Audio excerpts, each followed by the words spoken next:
কারণে আমরা খুশি, আনন্দিত আনন্দিত আনন্দিত আনন্দিত। আমরা কেন মাঠে নামি না? তার এক নাম্বার কারণ হলো 12ই রবিউল আউয়াল মাসে একতলাফ নাই নবী দুনিয়ার থেকে বিদায় হইছে। নবীর যেমন আগমনের মাস, তেমনি ভাবে নবীর ওফাতের মাস। নবী এই দিনে বিদায় হয়ে গেছে রে। কেমনে রে? এই দিনে আমরা আনন্দ মিছিল করব। সাহাবীদের ইতিহাস পড়ে দেখলাম, নবী বিদায় হওয়ার কারণে গোটা মক্কা নগরীতে কান্নার রোল, মদিনায় কান্নার রোল পড়ে গেছে রে। কান্নার রোল পড়ে গেছে, কান্নার রোল পড়ে গেছে। যেদিন নবী বিদায় হয়ে যাবে, মসজিদে নববীর পাশেই নবীর হুজরা শরীফ ছিল।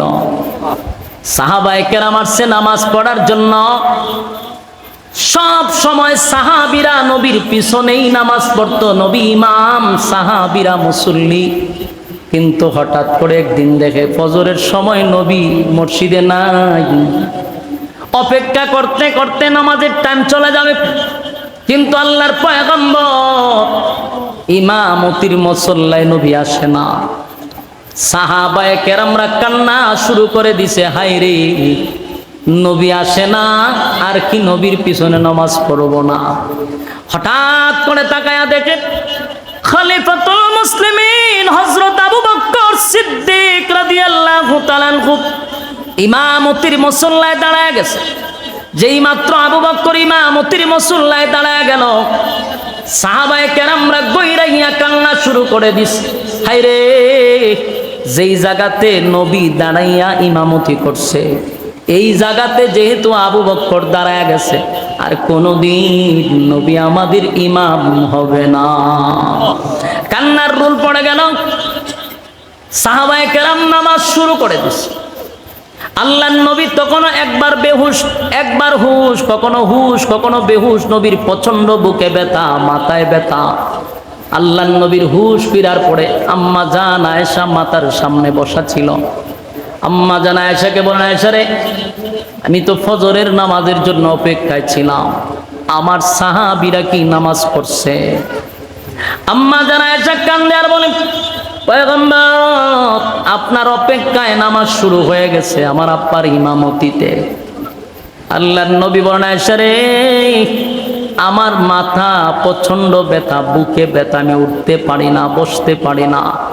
একটু কষ্ট করে কি আমার মাথাটা উঁচু করে মসজিদে নববীর দিকে দরায়া দিবা। আম্মা জান আয়েশা নবীর মাথাটা উঁচু করে মসজিদের নববীর জানালার দিকে চেহারা দিয়া রাখছে। নবী তাকায়া দেখে হযরত আবু বকর ইমাম, সাহাবীরা মুসল্লি, চোখের পানিগুলো ছেড়ে দিয়া সব মুসল্লিরা কান্না করতেছিল। নামাজের মধ্যে কান্নার রোল পড়ে গেছে। আল্লাহর নবী এক দৃষ্টিতে তাকাইয়া প্রথম মুস্কি হাসি দেয় আর কান্দে। নবীর চোখ দিয়া টপ টপ করে মুক্তার দানার মতো পানিগুলা পড়তেছিল। আল্লাহর নবীর চোখ দিয়া পানি পড়ে গো। আম্মা জান আয়েশা বলেন, নবী গো, আমার আব্বা ইমামতি করে, এই জন্য কি আপনি কাঁদলেন? এই দৃশ্য দেখে আপনার চোখ দিয়া কেন পানি পড়ে, কেন পানি পড়ে?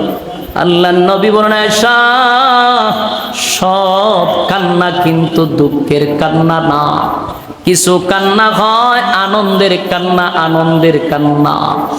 আয়েশা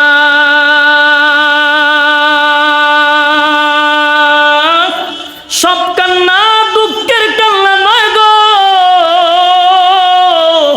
এটা যে আমার আনন্দের কান্না, আনন্দের কান্না, আনন্দের কান্না। কারণ এই নামাজের জন্য মক্কাতে আমারে কত নির্যাতন করছে। এই নামাজ কায়েম করতে গিয়া আমি সাজদায় গেলে আমার পিঠের উপরে উটের নাড়ি বুড়ি পর্যন্ত রেখে দিত। এই নামাজ কায়েম করতে গিয়া পাথরের আঘাত আমি সহ্য করছি। এই নামাজ কায়েম করতে গিয়ে আমার কত সাহাবী রক্তাক্ত হইছে। এই নামাজ কায়েম করতে গিয়ে আমার সাহাবীরা শাহাদাত বরণ করছে। কত সাহাবী আমি হারাইলাম। আজকে আমার চোখের সামনে আমার সাহাবীরা বিশাল এক জামাতের ইমাম আমার আবু বকর, আজকে আমার আনন্দের দিন। আমি যদি দুনিয়ার থেকে বিদায় হয়ে যাই, আমার মনে কোনো কষ্ট নাই। আমার সাহাবীরা নামাজের মধ্যে দাঁড়ায়া গেছে। আসসালামু আলাইকুম ওয়া রাহমাতুল্লাহি ওয়া বারাকাতুহু। আলহামদুলিল্লাহ আলহামদুলিল্লাহিল আকরামিল্লাযী খালাকাল ইনসানা ওয়া কাররাম وعلمه من البيان ما لم يعلم فسبحان الذي لا يحصى امتنانه باللسان ولا بالقلم ونشهد أن لا إله إلا الله وحده لا شريك له وأشهد أن سيدنا وسندنا وحبيبنا ومولانا محمدا عبد الله ورسوله أرسله بالحق بشيرا ونذيرا وداعيا إلى الله بإذنه وسراجا منيرا أما بعد فأعوذ بالله من الشيطان الرجيم بسم الله الرحمن الرحيم وما أرسلناك إلا رحمة للعالمين وقال تعالى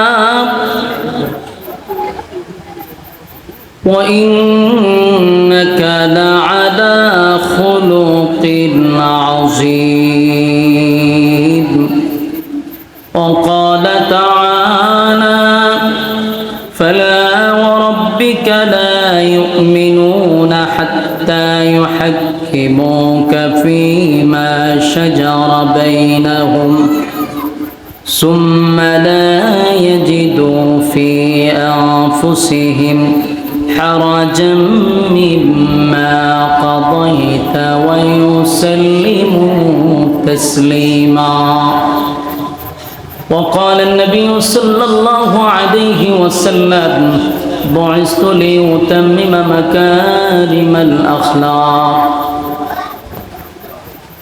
وقال النبي صلى الله عليه وسلم من أحب سنتي فقد أحبني ومن أحبني كان معي في الجنة أو كما قال عليه الصلاة والسلام درود شريف পড়ি اللهم صل على محمد وعلى آل محمد كما صليت على إبراهيم وعلى آل إبراهيم إنك حميد مجيد اللهم بارك على محمد وعلى آل محمد كما باركت على إبراهيم وعلى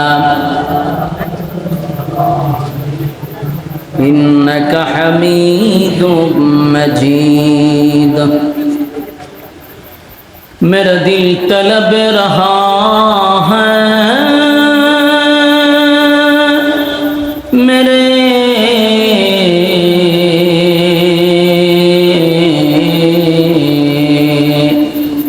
जले रहा है सीना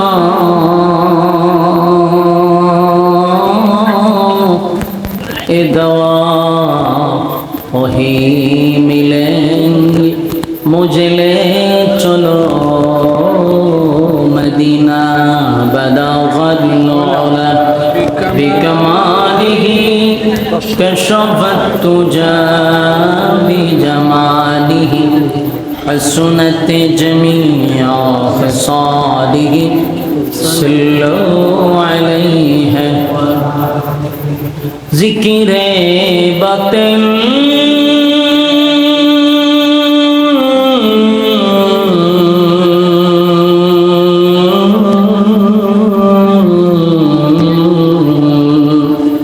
को हटा दे दिल से रब जिक्र में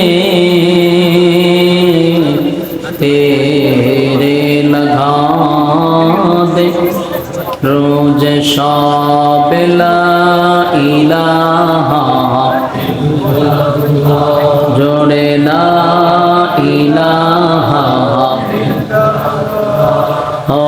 ला इलाहा इल्लल्लाह ला इलाहा ला इलाहा इल्लल्लाह ला इलाहा ला इलाहा इल्लल्लाह मुहम्मदुर रसूलुल्लाह सल्लल्लाहु अलैहि वसल्लम। আলহামদুলিল্লাহ, কুমিল্লা জেলার অন্তর্গত হোমনা থানা বাগমারা পূর্বপাড়া জামে মসজিদের উদ্যোগে আয়োজিত আজকের এই বার্ষিক ইসলামী সম্মেলনের সম্মানিত আজকের যিনি সভাপতি জনাব মোহাম্মদ আবুল হোসেন সাহেব, আজকের মাহফিলের প্রধান অতিথি জনাব মোহাম্মদ আলম মিয়া সাহেব, আজকের মাহফিলের যারা আলোচনা করেছেন হজরত মাওলানা রহমতুল্লাহ আশিকি সাহেব, হজরত মাওলানা মোহাম্মদ ইসমাইল সাহেব, হজরত মাওলানা হাফেজ সাদ্দাম সাদি সাহেব, হজরত মাওলানা কাউসার আহমদ সাহেব সহ দিগার হজরত উলামায়ে কেরাম উপস্থিত, তরুণ যুবক বায়ডা মুরব্বিয়ান আজম, আওয়াজ যতটুকু দূরে যায় অবস্থানরত পর্দানিশী মা ও বোনেরা, সকলকে আমার অন্তরস্থল থেকে জ্ঞাপন করছি মোবারক সবটুকুন শুকরিয়া আল্লাহ সুবহানাহু ওয়া তাআলার দরবারে, যিনি আসার বসার তৌফিকটুকু দান করছেন। সুস্থ অবস্থায় শুকরিয়া আদায় করছি আলহামদুলিল্লাহ। অপারেটর কো অপারেটরটা কো মাইকের অপারেটর কোথায়? সাউন্ড ঠিক আছে, শুধু বাহিরে একটু কমান, এই যে কি কয় মাস্টারটা কমান, এইটা কিন্তু টন টন টন টন করতেছে, আওয়াজটা ক্লিয়ার না, ভিতরে সুন্দর, আওয়াজটা যেন ফাঁটে না এরকম করে, মাস্টার কমান। লক্ষ কোটি দুরুদ এবং সালাম আল্লাহর সৃষ্টির প্রধান আকর্ষণ বিশ্ব সভার সভাপতি জনাবে মুহাম্মদুর রাসূলুল্লাহ সাল্লাল্লাহু আলাইহি ওয়াসাল্লামের উপর। আর একটু কমান, ভিতরে একটু কমান। অত্যন্ত গুরুত্বপূর্ণ একটি মজলিস, ফজিলতপূর্ণ একটি মজলিস, বরকতপূর্ণ একটা মজলিস। প্রচণ্ড গরমে আপনারা এখানে বসে রয়েছেন, এটা এক ধরনের ইমানই এক পরীক্ষা। এই বসাটা একমাত্র লিওয়াজিহিল্লাহ, আল্লাহর জন্য। আমার মনে হয় কোনো রাজনীতির যদি কোনো নেতা বক্তব্য দেওয়ার জন্য আসতো রাতের 10টার সময় প্রচণ্ড গরমে, আপনারা বসতেন? আমার মনে হয় না, কারণ এখানে যে বসে রয়েছেন আপনারা ফ্যান ছাড়ার পরেও শরীর ঘামে, আর এত গরম বাংলাদেশের ইতিহাসেই প্রথম। এটা এক ধরনের গজব আমাদের উপরে। কিন্তু আপনারা যে ইমানি পরীক্ষা দিচ্ছেন গরমের মধ্যে, আপনারা মৌমাছির মতন একজনের সাথে আরেকজন লাইগা বসে রয়েছেন। তবে আজকের মাহফিলের যারা আয়োজন করছে, বিশেষ করে তরুণ যুবক, সব যুবক, এদের আপনাদের প্রতি কি দরদ এবং মহব্বত দেখেন। চতুর্দিকে কিন্তু ফ্যানের ব্যবস্থা করছে। সচরাচর মাহফিলে এরকম ফ্যান দেওয়া হয় না, ঠিক না? তারা যেন আপনারা আরামে বসতে পারেন, চতুর্দিক দিয়ে ফ্যানের ব্যবস্থা করছে। এবং যুবকগুলিও অত্যন্ত আন্তরিক, আলেম ওলামাদের প্রতি তাদের মহব্বত আর ভালোবাসা। হুমনাতে এমন কয়েকবার আসছি, আমি গণগণে আসছি। হুমনার মানুষ আলাদা একটা মহব্বত আমারে করেন, এই জন্য যেখানেই যাই আপনাদের উপস্থিতি বোঝা যায় যে আলহামদুলিল্লাহ আপনারা মহব্বত করেন। যদি প্রচণ্ড গরম না হইতো মানুষ আরও থাকতো। যেমন পাঞ্চারামপুর থেকে প্রায় 15-20 জন আসছিল, এরা চলে গেছে, টিকার মতো না। এরপরেও যে আপনারা বসে রয়েছেন, এটা হলো একেবারে অথেন্টিক, বেজাল মুক্ত ভালোবাসা, কোনো ফরমালিং নেই। তবে আপনারা যদি মোনাজাত পর্যন্ত বসেন, তাহলে শয়তানের সাথে একটা যুদ্ধ হবে। শয়তান বিজয়ী হবে কখন? যখন আপনারা মোনাজাতের আগে চলে যাবেন। আর শয়তান পরাজিত হবে কখন? যখন আপনি মোনাজাত পর্যন্ত থাকবেন। শয়তান ডেকে আপনি পরাজিত করবেন না বিজয় করবেন? পরাজিত করতে গেলে মোনাজাত পর্যন্ত থাকতে হবে ইনশাআল্লাহ। মোনাজাত পর্যন্ত কারা কারা থাকবেন? হাত তুলে দেখান। হ্যাঁ, হাত তুলেন, কারা কারা থাকবেন। এটা কি ওয়াদা করছে? আসলাম ওয়াদা বরখেলাপ করা মুনাফিকের কাজ। তখন যদি কেউ উঠতে যায়, আমি কিছু কইতাম না, খালি অমুক কে যায়, সবাই বলবেন মুনাফিক যায়, ইজ্জত থাকবো নি? এখন যদি কেউ কই হুজুর আমার ইজ্জত নাই, আমি বেইজ্জতটা, তাহলে আপনি জানবা। আর যদি না আমার কিছু ইজ্জত সম্মান লইয়া গ্রামের মধ্যে বাস করি, তাহলে উঠতারতেন না। কথা বুঝতেছেন? হ্যাঁ, কারণ আপনারা সাইড আমি বন্ধ করে লেছি, আপনারা ওয়াদা করে লেছেন। আলহামদুলিল্লাহ, অত্যন্ত গুরুত্বপূর্ণ এক মজলিসে বসছেন। যতক্ষণ এখানে বসা থাকবেন, নাজালাত আলাইহিমুস সাকিনা, উপর থেকে সাকিনা রহমত নাজিল হবে। এবং যতক্ষণ এখানে বসা থাকবেন, গুনাহ না হওয়াটাই সম্ভব। কিন্তু প্যান্ডেলের বাহিরে গেলে গুনাহ হওয়াটা সম্ভব।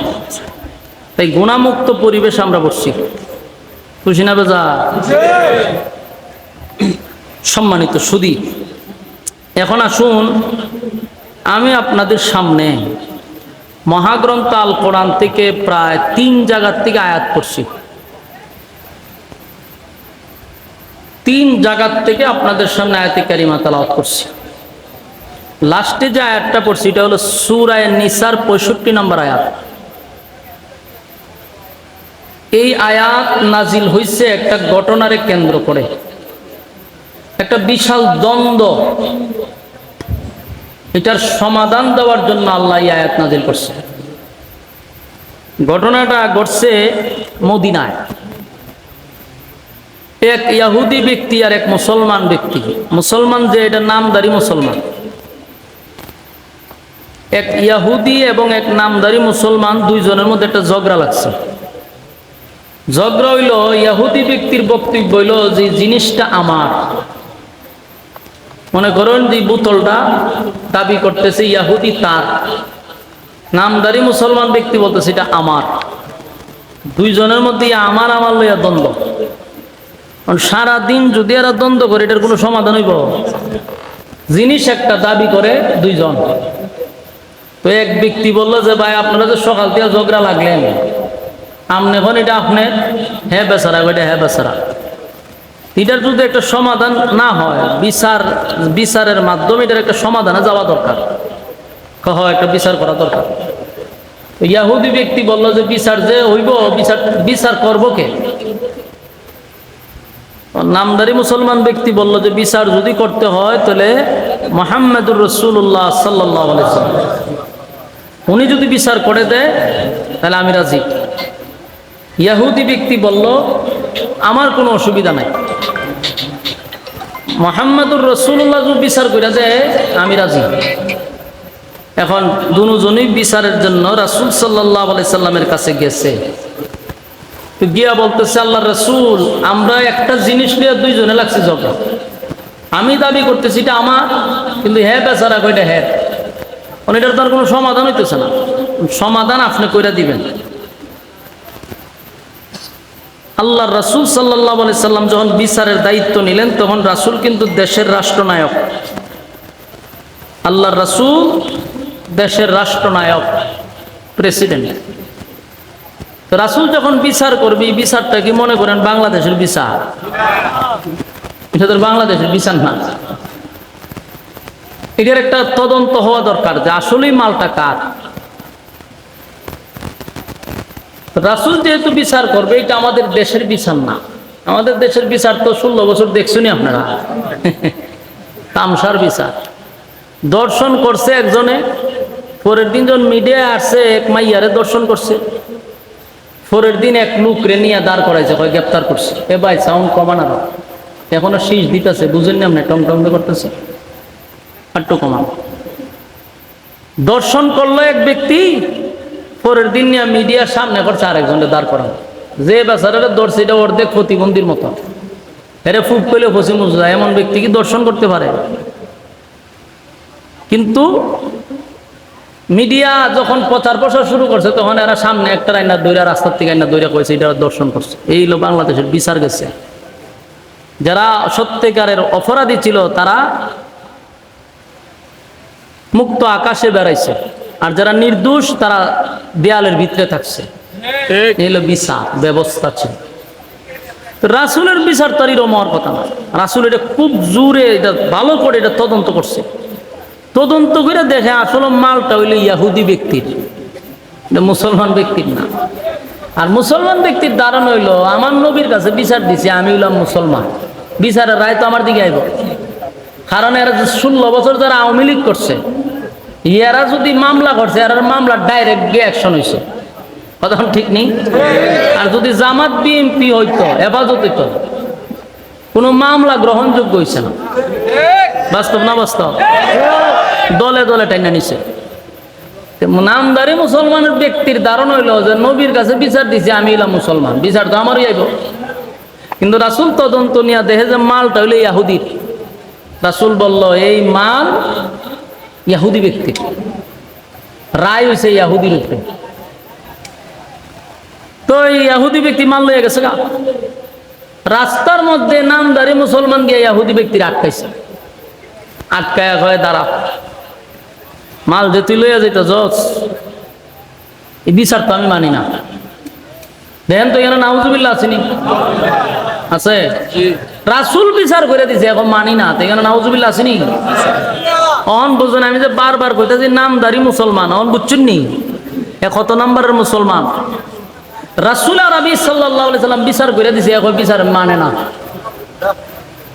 তখন ইয়াহুদি ব্যক্তি হইল, তোর নবী বিচার করে দিল, তুই বিচারক বাছাই করলি, তোর বিচারে আমি গেলাম, তোর নবী রায় দিল আমারে, তুই এখন খোঁজ মানুষ না, এটা কোন ধরনের কথা? এখন কি করতে চাস?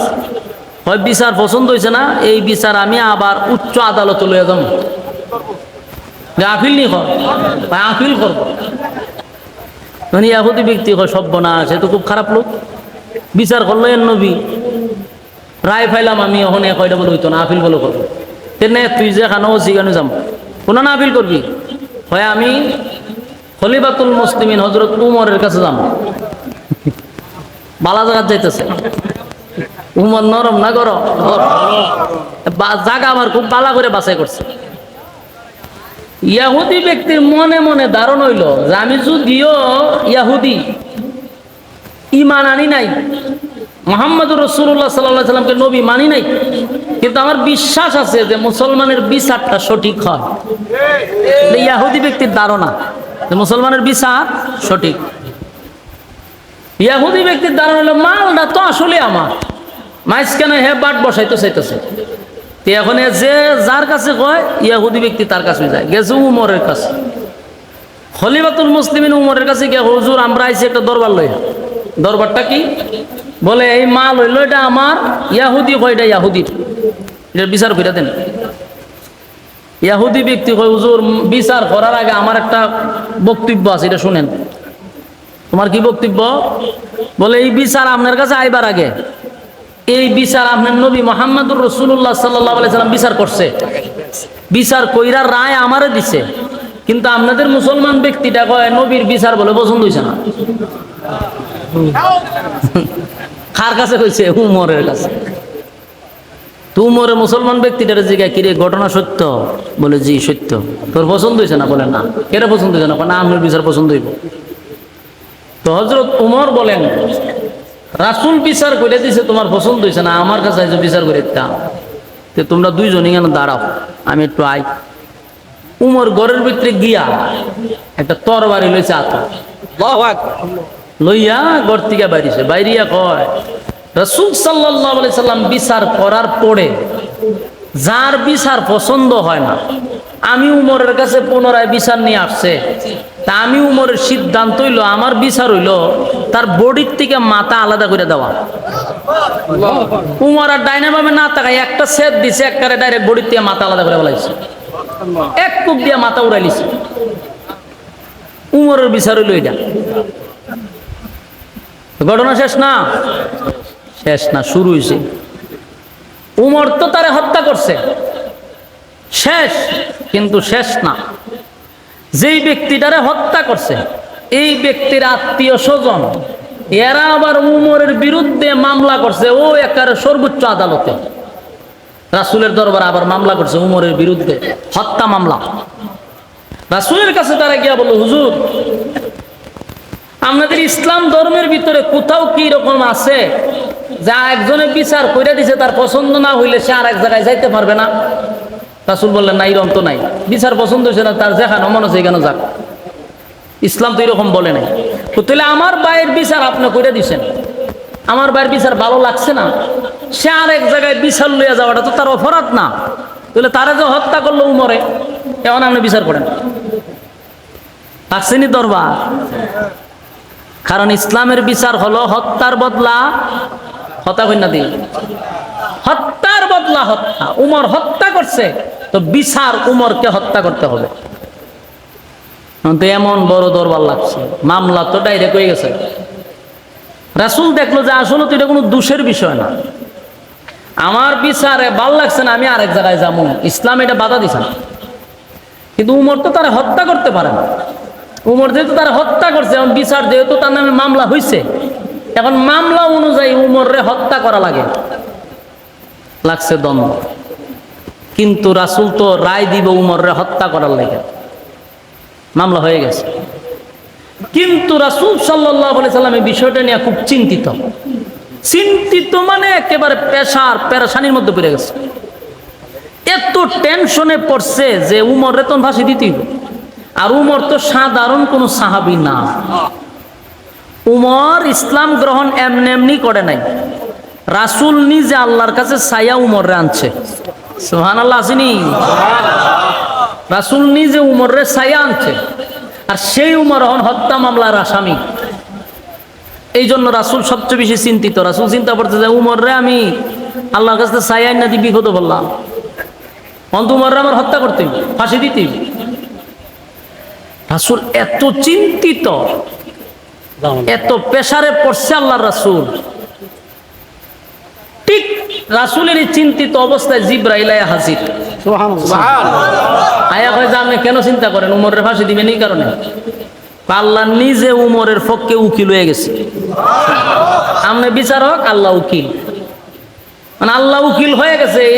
এই মামলা কি মনে করেন, আল্লাহ যদি উকিল হয় তাহলে রায় পাইব কে?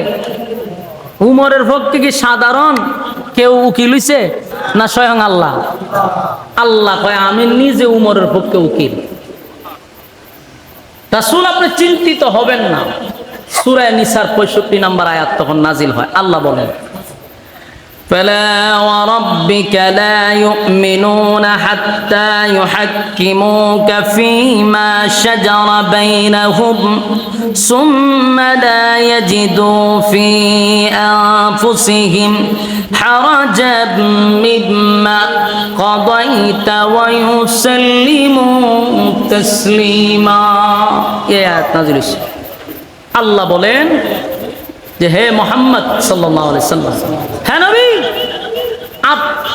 আপনার রবের কসম, আল্লাহ নিজেই কসম করতেছে যে আপনার রবের কসম, উমর কোনো অপরাধ করে নাই। সুবহানাল্লাহ আসেনি? উমর কোনো অপরাধ করে নাই। অথচ আমরা দেখতেছি কি উমর একজনকে হত্যা করছে।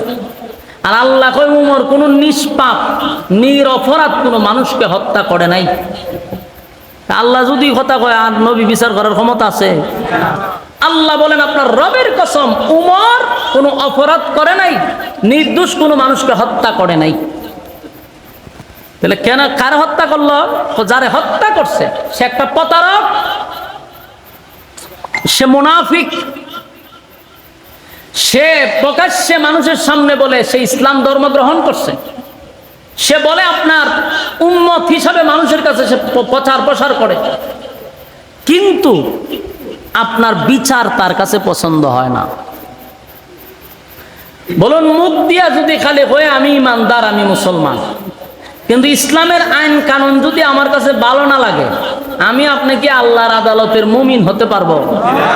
তাই আমরা সমাজে এরকম কোয়ালিটির লোক আসেনি। সমাজে কি তা আপনারা এখানে যারা বসে রয়েছেন এরার মধ্যে অনেকে আছে, নামে আমি মুসলমান, বছরে গরু কুরবানিও হয়, বাপও মুসলমান আমিও মুসলমান, কিন্তু ইসলামের ছায়ার তলে আমি আছি যে আমি ধর্ম আমার ইসলাম, কিন্তু ইসলামের আইন কানুন বিধিবিধান তার পছন্দ হয় না। এরকম লোক আসেনি? স্বভাবের লোক আছে, দাবি করে মুসলমান, কিন্তু আল্লাহর হুকুম তার মানতে ভালো লাগে না, নবীর তরিকা অনুযায়ী চলতে তার ভালো লাগে না।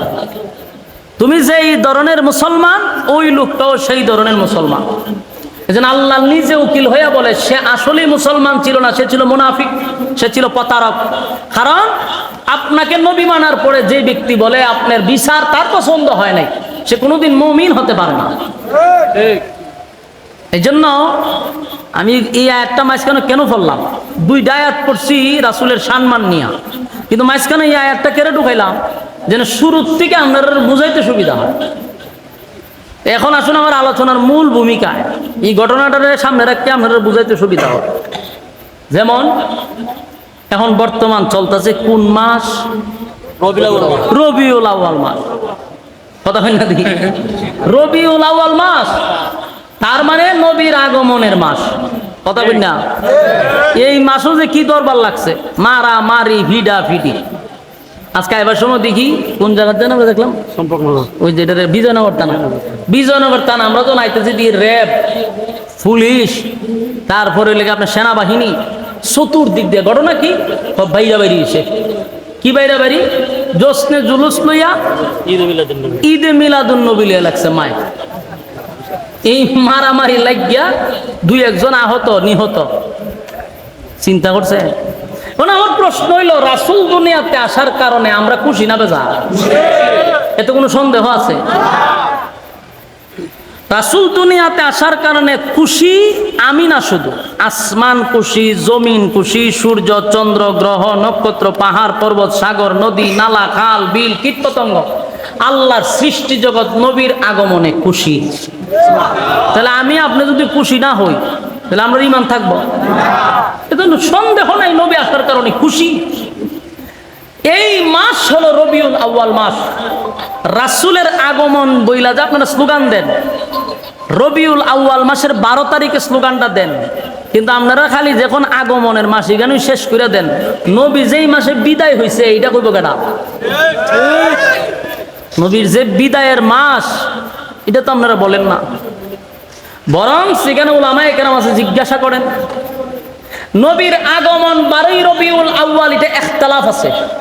ইখতিলাফ কি? কেউ বলে 8 তারিখ, কেউ বলে 12 তারিখ, কেউ 10 তারিখও বলে, তাহলে 9 তারিখও বলে। মানে অনেকগুলা মত আছে অনেক উলামায়ে কেরাম।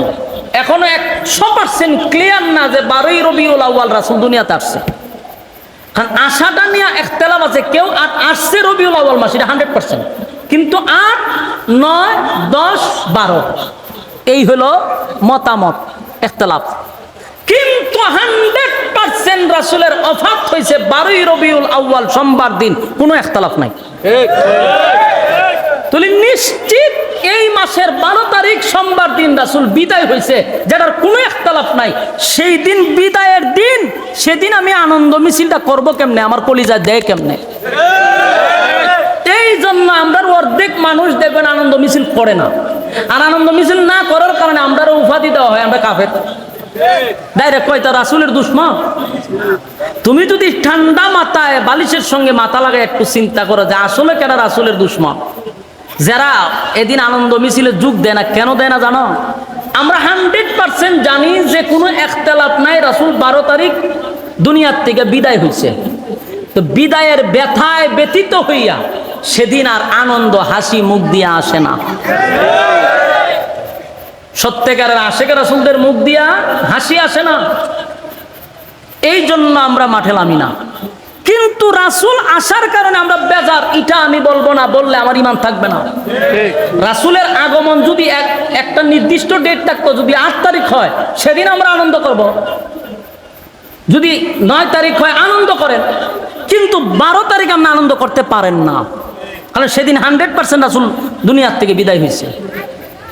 বেশ কমতেই জায়গা অনর্থক আমাদেরকে আপনারা বিভিন্ন ধরনের ভুল বুঝে আমরা মুসলমানের খাতারই রাখেন, হয়ে রাখা আসলে কোনো মুসলমান না। অথচ নবী আমাদের এক, কোরআন আমাদের এক, আল্লাহ আমাদের এক, গেল এটা। এখন প্রশ্ন হইল, আমরা তো রাসূলকে অনুসরণ করি, ঠিক না? কথা বল না দি, অনুসরণ অনুকরণ কারে করব? রাসূলের তো করি। তো এখন আসুন, রাসূলকে যদি অনুসরণ অনুকরণ করি, তো রাসূল করছেন এটা দেখুন দরকার না? কথা বল না দি, আমরা তো অনুসরণ করবো মদিনাওয়ালারে, তো মদিনাওয়ালায় কইরা গেছে কিনা আমরা দেখার দরকার না? হ্যাঁ, ইতিহাস গাইডটা পাইছি যে রাসূল সোমবার দিন বলতে সপ্তাহে রাসূল 2 দিন রোজা রাখতেন। এর মধ্যে একটা হলো সোমবার, একটা হলো বৃহস্পতিবার।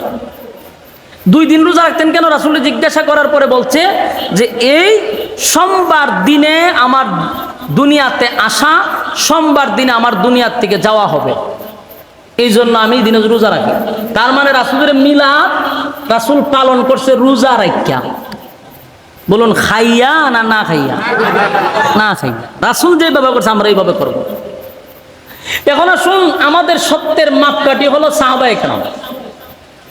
সাহাবায়ে কেরামের ইতিহাস একটু ঘুরে দেখেন, কোনো একজন সাহাবী করছে কিনা আমরা ইতিহাস করে পাইছি না। তাহলে আমরা কেমনে করবো? এখন করি না, আপনারা করেন। আপনারা যে করেন আপনারা কিন্তু কাফের বলতে পারবো না আমরা। আবার আমরা যে করি না আপনারা তো আপনারা কাফের বলতে পারেন না। কাফের বলা যাব? করছে সেও নবীরা ভালোবাসি করতেছে, আমরা বুঝি যে এটা ভালোবাসা। আমরা করি না, এটাও ভালোবাসা, কারণ এই রাসূল এই তারিখে দুনিয়ার থেকে বিদায় হয়েছে, আমরা ভালোবাসি করি না। এই জন্য কোনো দলই কাফের হওয়া যায় না।